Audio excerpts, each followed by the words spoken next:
Maririnig nyo lagi itong apat na pangalan na to. Ayrton Senna, Michael Schumacher, Lewis Hamilton, Max Verstappen. Wala na tayong magagawa dyan. Maririnig na natin lahat yan. Pero ito, isang pangalan na hindi ganun kasikat, pero bakit parang kasama siya sa greats? Para siyang legendary.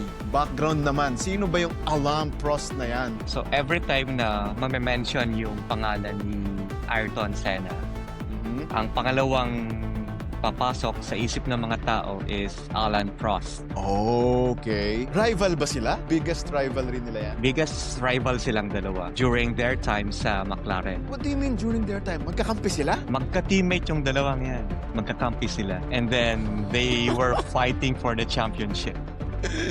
Natatawa ako kasi parang umuulit lang yung history Mamaya i-segue natin yan parang sa audience natin. Parang alam nyo na kung ano yung pag-uusapan namin sunod Pero dito muna tayo kay Prost tsaka kay Senna McLaren drivers na rivals. And then in relation to what you just have said, ito yung lagi kong sinasabi. Sa Formula 1, history always repeats itself. Oo nga binanggit mo dati to Yung pala yun nakakatawa. Sige, let's go back. How good was Alain Prost? Bakit siya kinakabit lagi kay Ayrton Senna? One of the things that we have to take note about Alain Prost, kung i-compare mo siya kay Ayrton Senna, sobrang opposite yung dalawang yan. Driving style, personality, magkaiba.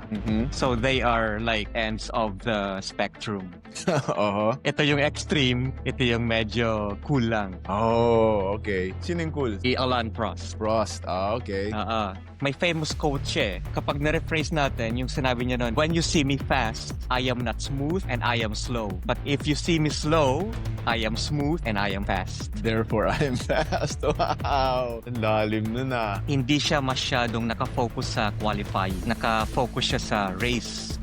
Kaya siya tinawag na the professor kasi yung the way he analyzed yung race